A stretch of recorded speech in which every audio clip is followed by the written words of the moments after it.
कमल जी, आज जो माननीय सर्वोच्च न्यायालय ने दिल्ली के मुख्यमंत्री श्री अरविंद केजरीवाल को अंतरिम जमानत दिया है, ये बल्कि माननीय सर्वोच्च न्यायालय ने दूसरी बार उनको अंतरिम जमानत दिया है। मतलब ये कि जो दिल्ली उच्च न्यायालय के आदेश के खिलाफ जो सुप्रीम कोर्ट गए थे ईडी के मामले में, उसमें इनको अंतरिम जमानत आज दिया गया और इस अंतरिम जमानत के माध्यम से यह तय है कि इनको अभी रेगुलर बेल ग्रांट नहीं किया गया है। यानी कि सुप्रीम कोर्ट रेगुलर बेल इनको ग्रांट किया जाए या नहीं किया जाए, इस मसले पर आगे कोई फैसला लेगी। लेकिन मैं आपको एक बात बताना चाहता हूं कि आज जो इनको अंतरिम राहत मिली है, उस राहत के बावजूद ये जेल से बाहर नहीं आ सकते हैं, क्योंकि सीबीआई ने इनको एक अन्य मामले में, करप्शन के एक अन्य मामले में इनको कस्टडी में ले लिया है। जब तक सीबीआई के मामले में इनको बेल नहीं मिलता है, तब तक ये जेल में ही बने रहेंगे।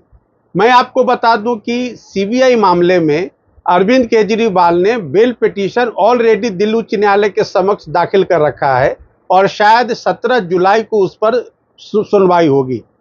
लेकिन मैं आपको एक बात बताना चाहता हूं कि जो इनके ऊपर तत्काल में जो 2 केसेस चल रहे हैं, एक ईडी का मामला, एक सीबीआई का मामला, दोनों ही संगीन अपराध है और दिल्ली के मुख्यमंत्री के रूप में, दिल्ली के निर्वाचित सरकार के रूप में संविधान ने जो इन पर विश्वास जताया, मैं पहले भी आपके चैनल के माध्यम से इस देश की जनता को बता चुका हूं कि संविधान मुख्यमंत्री पर एक विश्वास जताया, संवैधानिक विश्वास।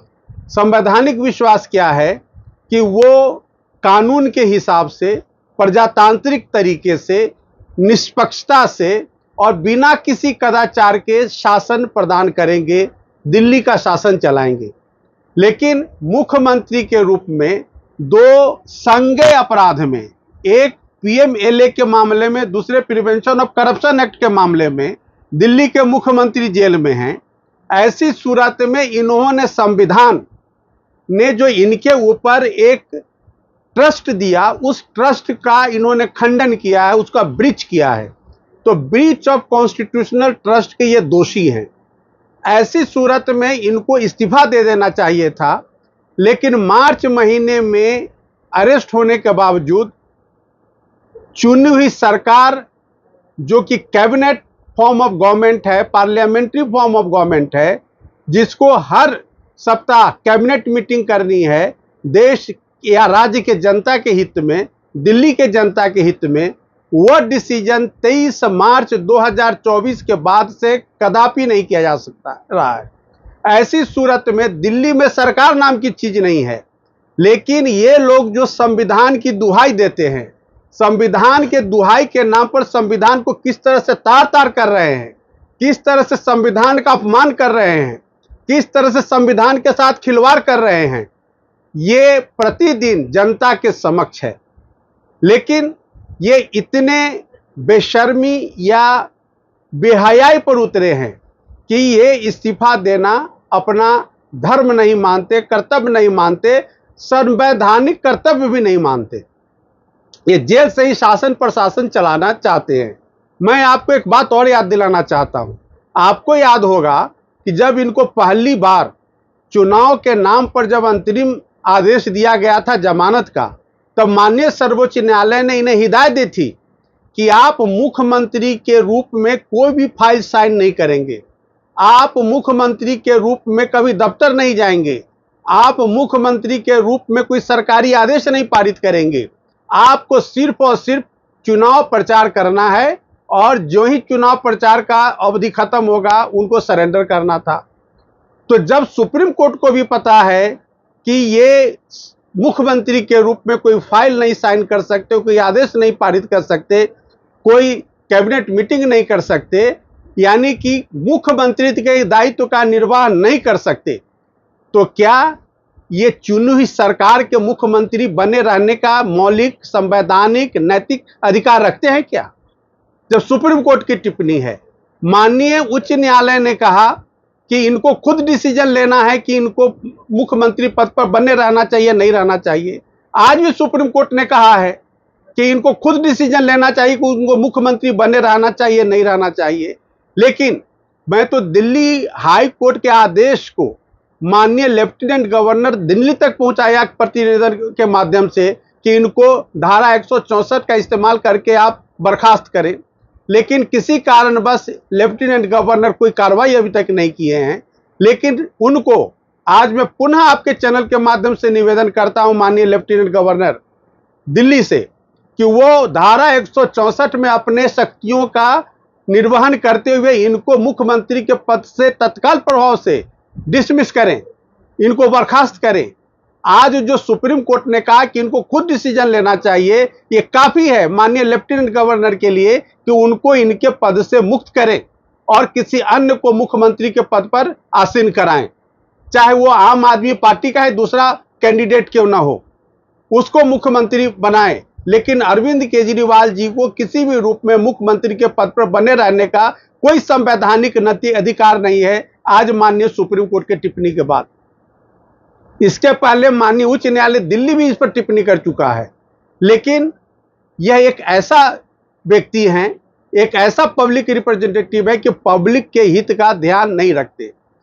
आज मैं एक और बात बताना चाहता हूं कि यह जो बेल का जो इनका पिटीशन है या इन पर जो आरोप है, रूल ऑफ लॉ क्या कहता है? रूल ऑफ लॉ कहता है कि भ्रष्टाचार से परे शासन प्रशासन देना ये पार्लियामेंट्री गवर्नमेंट का प्रथम दायित्व और कर्तव्य है।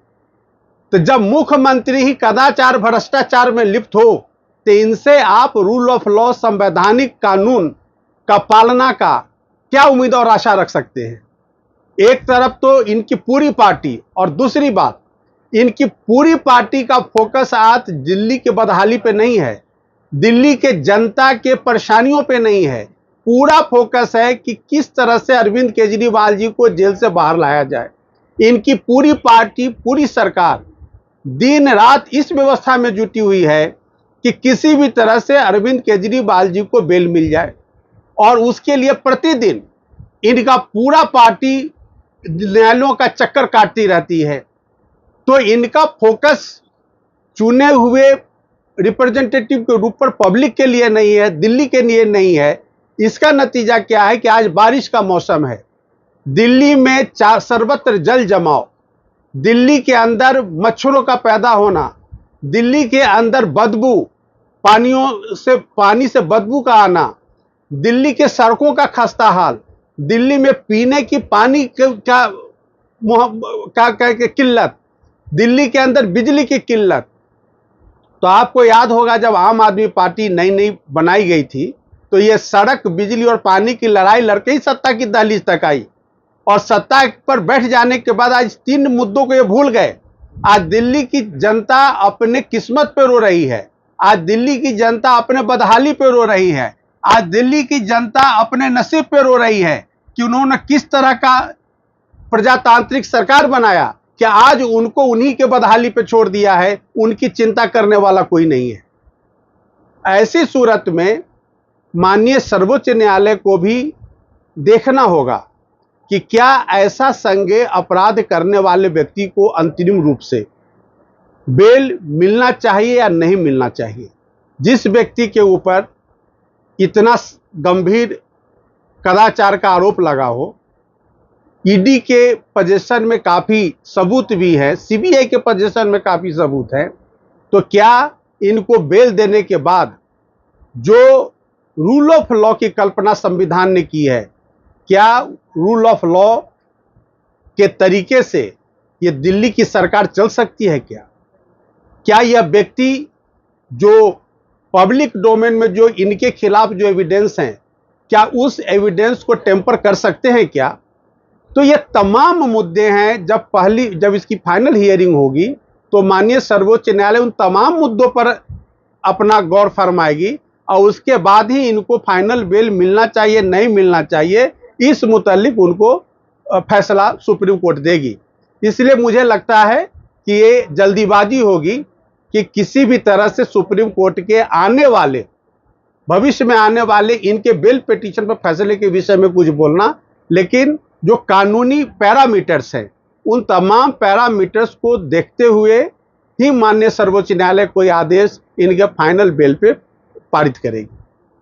आपको ऐसा नहीं लगता ये लड़ाई जो है मतलब trial court versus high court versus supreme court है? देखिए कमल जी, ये बात सही है कि जब माननीय ट्रायल कोर्ट ने इनको बेल पर आदेश दिया ईडी के मामले में, तो जो रीजन्स बेल ऑर्डर का है वह बेल ऑर्डर के जो रीजन्स का जो कानूनी पैरामीटर है उससे परे था। और मेरे हिसाब से माननीय उच्च न्यायालय ने जो उस पर स्थगन आदेश लगाया वह न्यायोचित आदेश था माननीय उच्च न्यायालय का, क्योंकि माननीय उच्च न्यायालय वैसी सूरत में स्टे करने के अलावा उनके पास कोई ऑप्शन नहीं था। अब वो मामला आज माननीय सर्वोच्च न्यायालय में पेंडिंग है, उसमें आज उनको इंटरिम बेल मिला है, लेकिन हमें फाइनल बेल ऑर्डर का प्रतीक्षा करना चाहिए। अभी उस बारे में कहना कुछ भी जल्दीबाजी होगी। और हम समझते हैं कि ट्रायल कोर्ट ने जो रीजन दिया उस पर भी माननीय सर्वोच्च न्यायालय गौर फरमाते हुए कि क्या वह बेल के जो कंडीशंस हैं, बेल के जो पैरामीटर्स है ग्रांट करने के, उस पैरामीटर्स के अंदर ट्रायल कोर्ट का रीजनिंग आता है या नहीं आता है। तो इन तमाम मुद्दों को देख करके माननीय सर्वोच्च न्यायालय अंतिम फैसला लेगी, ऐसी मुझे उम्मीद है। धन्यवाद।